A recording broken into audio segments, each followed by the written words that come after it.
तो मुंबई से और बातचीत के लिए जुड़ रहे हैं हमारे संवाददाता योगेश शीतल। योगेश, सुप्रीम कोर्ट तक ने कहा कि फ्लैट्स खाली करने ही होंगे और शाम 5 बजे तक की डेडलाइन है, लेकिन जिस तरह के जो बयान सामने आए हैं वहां रहने वाले लोगों का कहना है कि वो फ्लैट की चाबी नहीं देंगे। ऐसे में अभी फिलहाल वहां पर क्या कुछ चल रहा है?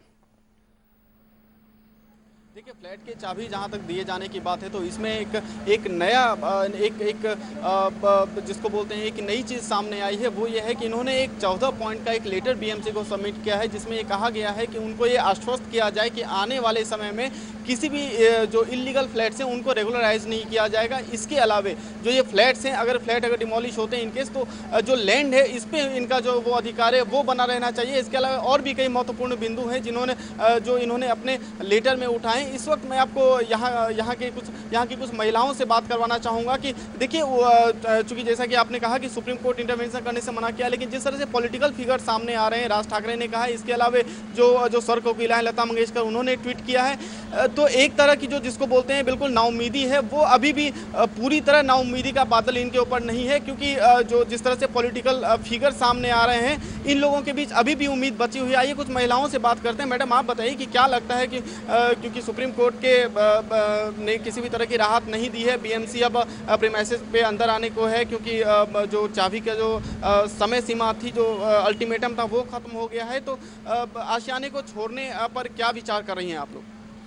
आशियाना छोड़ना पड़ा तो हम कंपाउंड तो छोड़ के नहीं जाएंगे। हमने यहाँ टेंट बांधा है, हम वहाँ आके रहेंगे। आज बीएमसी हमें बेघर कर रही है, हम कहाँ जाएंगे? हमारे पास स्विस अकाउंट्स में कोई करोड़ों लाखों रुपए तो है नहीं कि हम आज यहाँ से निकल के कहीं और जाके घर खरीद लें। तो हम तो इसी कंपाउंड में रहेंगे और अपनी फाइट जारी रखेंगे। आज मैं एक ही चीज़ बोलना चाहती हूँ, इंग्लिश में बोलते हैं चैरिटी बिगिंस एट होम। आज आदर्श भी तो खड़ा है, आज उसे क्यों नहीं तोड़ा जाता?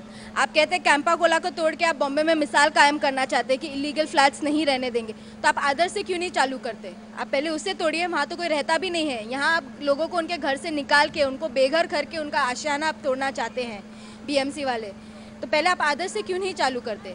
और जब 30 साल पहले ये बिल्डिंग बनी थी, आप सो रहे थे।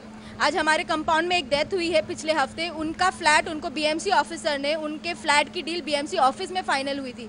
तब बीएमसी क्या कर रही थी जब उन्होंने उन्हें फ्लैट दिलाया? सो रही थी। तो देख रहे हैं कि कई तरह के सवाल हैं, जिन सवालों का जवाब बीएमसी को देना होगा, जिन सवालों का जवाब यहाँ के प्रशासन को देना होगा, क्योंकि कहते हैं कि 30 साल से ये जो यहाँ जो इमारत है ये खड़ी है, लेकिन 30 साल के बाद मतलब कई पीढ़ी नहीं, एक नई बिल्कुल एक नई पीढ़ी तैयार हो गई। कई ऐसे लोग हुए जिन्होंने यहाँ पे, जिनका जन्म यहाँ पे हुआ, जिनकी शादियाँ यहाँ पे हुई। तो ऐसी स्थिति में वो निश्चित तौर पे नहीं चाहेंगे कि जिस जगह से उनकी यादें जुड़ी हुई है, जिस जगह से उनकी संवेदनाएं जुड़ी हुई है, उस जगह को उनको इस तरह से नहीं छोड़ना पड़ेगा। वाकई में योगेश, भावनाएं पूरी तरह से जुड़ी हुई हैं 102 फ्लैट्स के साथ वहां रहने वाले लोगों की। ऐसे में 5 बजे जब फ्लैट्स खाली करनी होंगे, उसके बाद वो कंपाउंड में शरण लेंगे, उसके बाद अपनी फाइट आगे कैसे जारी रखेंगे, ये देखना होगा। फिलहाल योगेश, आपका बहुत बहुत शुक्रिया।